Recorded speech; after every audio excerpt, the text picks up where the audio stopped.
The Detroit Pistons enter next season feeling pretty good. Being a Rockets fan, I don't really know if I'm supposed to be showing support for this team, but Jalen Green's not even on the roster anymore, and I've always thought the debate on which twin is better was stupid. The Pistons are in a beautiful spot to contend next season. With Hallie, Tatum, and Dame all missing next season in its entirety, the weak, top-heavy Eastern Conference has just become even weaker, and it opened up a new window for teams that just didn't have what it took last year to make a deep run come April. Teams in the East have made moves this offseason with that exact context in mind. The Hawks are trying to maximize Trey's prime. Despite losing Dame, the Bucks went and snatched up a key piece from Indiana's core that just made it to the finals in an attempt to contend this season and not waste another year of Giannis's prime. Even the Magic went out and acquired Desmond Bane for a controversial price, trying to maximize Paolo and Franz's youth because they know that the East is up for grabs this year. And this brings me to the Pistons. Cade Cunningham has just made his first All-NBA team and finished 7th in MVP voting in only his 4th season. Cade's rapid growth has completely accelerated this team's timeline, and after spending the last 5 seasons losing in a historical manner, they finished as the 6th seed in the East and played their first real minutes of playoff basketball with their current young core. They fell short in a series they weren't favored in, taking the eventual Eastern Conference runner-ups to 6 games, and some argue it should have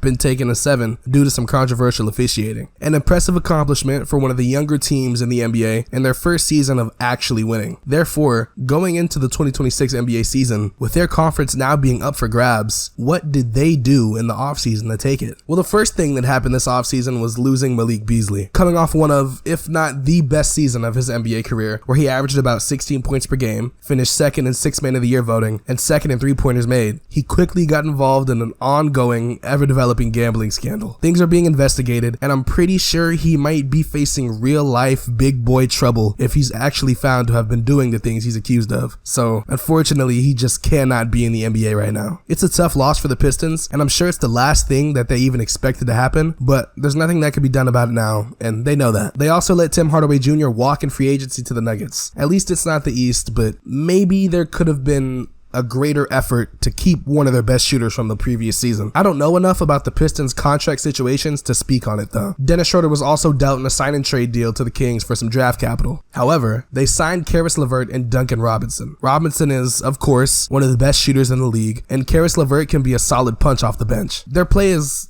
pretty guaranteed though. Duncan has been playing his role at a high level for years in this league now, and Caris LeVert has also been who he is for years now. That's another thing about this team that I love going into next season. We've seen their young core. Stu, Duren, Asar, and of course Cade. These guys have been in the league for a couple years now, and they'll only continue to get better. The chances of them coming into the season worse than before are low because they're young. It's kind of like the argument I made for OKC. They're so young that they can afford to not make any big blockbusting moves this offseason because their players they have now will just continue to get better, or they should at least. Case in point, the Pistons made some solid role player signings while keeping their young guys together. The expectation for them should be to progress a little further than last season as the young guys get better, but there's just one little factor I haven't spoke on yet, and I'm sure you know by now, but it's Jaden Ivy. In early January, Ivy broke his left fibula and remained sidelined for the entire rest of the season. His 3rd season in the NBA was, like the other guys in Detroit, his first year of playing winning basketball. In only 30 games, Ivy averaged 17.6 points per game on the best efficiency of his career. 41% from 3 on 5 attempts per game, and 57% true shooting. This was easily the best season of his career up to this point, and he clearly improved considerably from year 2. While his production stats don't take a huge leap, it's important to note that he went from averaging slightly less on a 14-win team to averaging slightly more on a playoff team. His jump shooting took a leap as well, and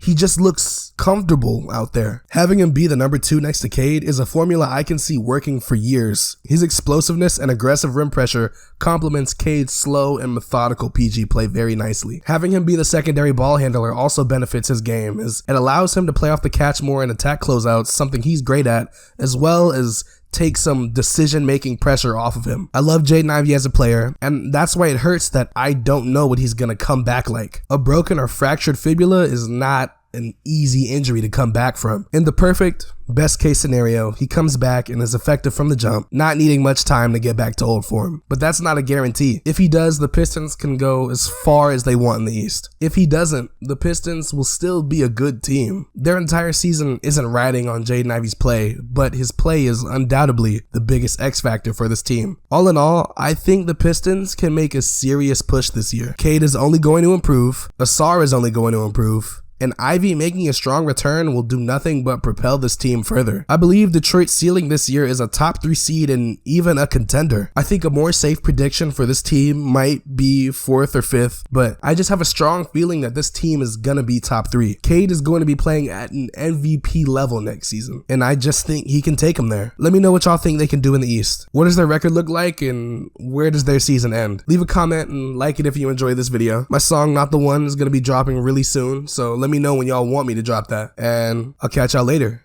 Peace. Money all over the floor in the club. I just walked in with 2 bells, they turned me up. I ain't that she was a freak in the streets, should've come freak on done.